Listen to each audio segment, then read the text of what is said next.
Bueno, primero daros las gracias por darme la oportunidad de recordar aquí a Rosario con todos vosotros. Yo reconozco que fue un privilegio conocer a Rosario en las condiciones que la conocí, porque yo la conocí en la cárcel. A mí la primera vez me detuvieron en el año 72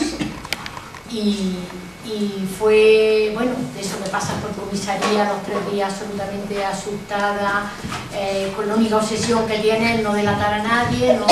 Pero como te lo habían puesto tan difícil y tan complicado todo, y que te maltrataban y que no sé qué tal, pues cuando llegas a la cárcel es como una liberación, que dices, ya he pasado estos 3 días, no he delatado a nadie, no me han podido, no me han doblegado, pero llegas allí y la impresión es un poco terrible porque había escuchado muchas historias, hoy lo veo y casi me recuerda más a un colegio de monjas, a un internado y tal. Digo, la cárcel que yo conocí en los años 70, no es la de los años 50, ¿no? Pero llegué muy asustada, y lo primero que me encuentro es que Rosario sale a recibirme, me da un abrazo. A mí me parecía que era muy mayor ella, tenía 40 años, me parecía la mujer muy mayor que estaba allí, ¿no? Yo tenía 20 y poco.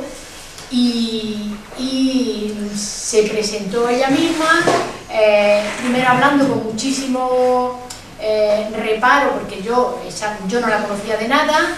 Ella sabía que yo iba porque el día anterior habían ido otro grupo de gente que habían estado detenidos conmigo, otras compañeras, y le habían dicho que sabían que yo estaba en comisaría y que yo no iba a escaparme, seguro. Entonces ella me estaba esperando, pero yo a ella no la conocía y al principio hablaba como con mucha precaución, porque yo al principio digo, a ver si esta va a ser una trampa de tal, para que yo diga lo que no me han sacado por las malas, ¿no? Hasta que, bueno, estamos hablando 1 hora, 2 horas y nos identificamos claramente porque no hacía falta, decía que pertenecíamos las dos, ¿no? Pero para mí fue, pues, que en esos momentos tan duros y tan difíciles, un calor humano, una calidad, hizo casi el papel de madre, ¿no? que yo necesitaba en esos momentos, que iba mala con la boca así de vejiga de los días de comisaría. Era el mes de enero con el frío que hacía en Granada esos días. Entonces para mí fue eso, cálida, cariñosa.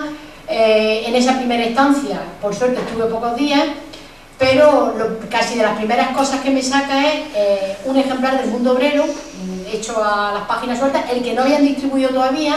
Y tengo que decir que era entonces la responsable del partido en la facultad mía, y no nos había llegado todavía ese Mundo Obrero. Sin embargo, ella en la cárcel ya lo tenía, ¿no? Si lo digo para que veáis un poco el cuidado que tenía el partido con la gente que estaba en las cárceles, los detenidos. Había una red suficientemente sólida y segura que llegaba la propaganda del partido antes al interior de la cárcel que fuera, ¿no? Bueno, ese tiempo estuve solo unos pocos días, pero me parece que la experiencia fue entrañable con ella.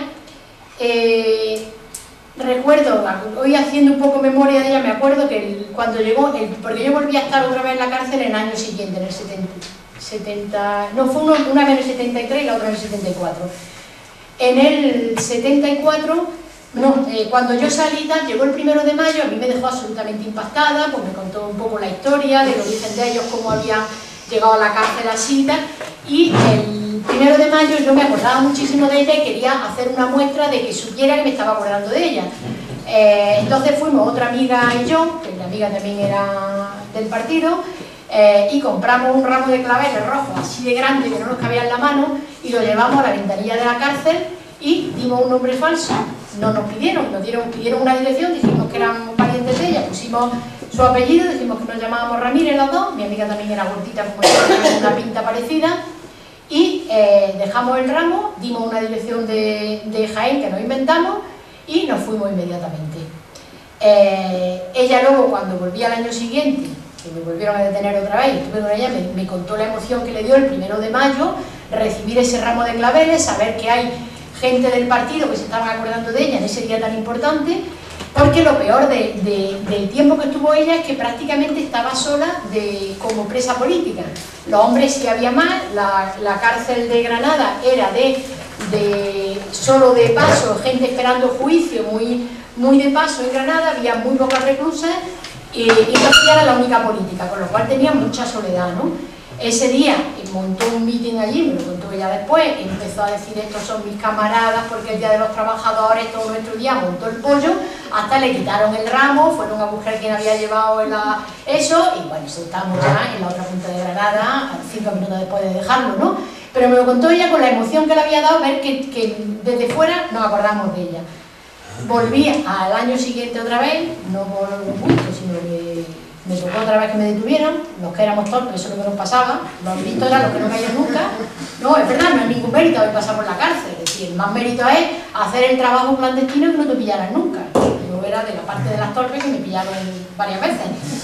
Y entonces, bueno, esa vez estuve ya más tiempo, esa vez fue un par de meses, y bueno, mis condiciones personales habían cambiado, digo, en cuanto que la primera vez yo iba muy asustada y la segunda vez iba pues, sabiendo que el ir a la cárcel era una liberación. Me llevé todos los libros de derecho que estaba entonces, me preparé los exámenes y hicimos, porque además fuimos un grupo de gente, no, me tuvieron a 5 o 6, la mayoría de ellas de Jaén. Y entonces, bueno, pues lo mismo, es decir, ella hizo allí de madre, de amiga, de consejera. Entonces ese recuerdo a mí me quedó imborrable de ella, y sobre todo al conocer su historia de la inmigración, conocer el trabajo que estaba haciendo aquí en Jaén, el comportamiento de ella y de Cayetano en la comisaría, es decir, me parece tan admirable y tan valiente que siempre lo he recordado con muchísimo cariño. Luego ya pasado el tiempo, lo hemos visitado aquí alguna vez en Jaén, algunas veces hemos estado con ellos. Pero a mí me impactó muchísimo y creo que aprendí de ella lo que no había aprendido en los libros y en muchos otros sitios, ¿no? Y yo quería un poco referirme al proceso, o sea, de ella como, o sea, el proceso de las mujeres comunistas, que ella era una más de esa saga inmensa de mujeres que han pasado en este país, en las cárceles y fuera de las cárceles, el papel que han cumplido.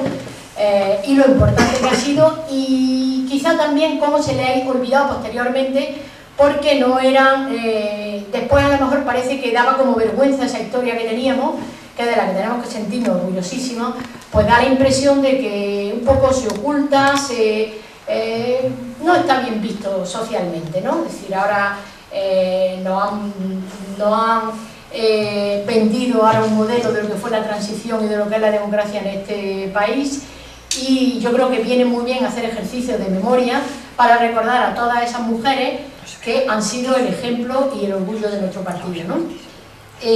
Primero porque era un origen absolutamente obrero, con poquísimos conocimientos, y que la formación la fue recibiendo en el partido, que es una nota común también de esta mayoría de estas mujeres, es que se acercan al partido con poquísima formación, semi-analfabetas muchas veces, y sin embargo en el propio partido van cogiendo esa formación, esa cultura, van teniendo una visión del mundo que no se coge en los libros normalmente, ¿no?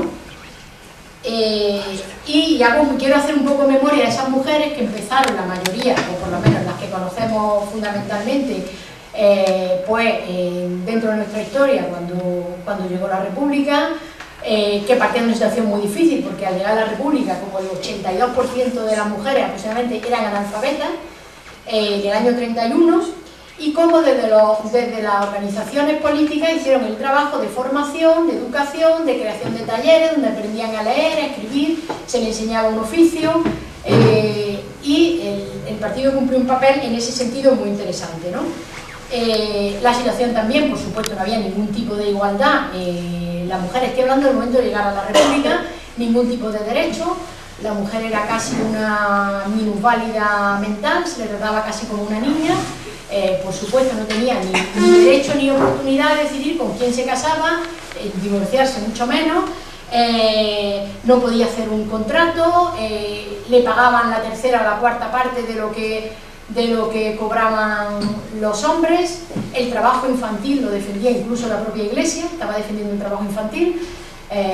A los niños se le pagaba la sexta parte que a un adulto, pero esa es la situación que he llegado, y como en los años de la República eso va dando un giro, aparecen otra serie de mujeres, no solo del trabajo de las mujeres del sector obrero, sino que hay también mujeres del mundo de la cultura,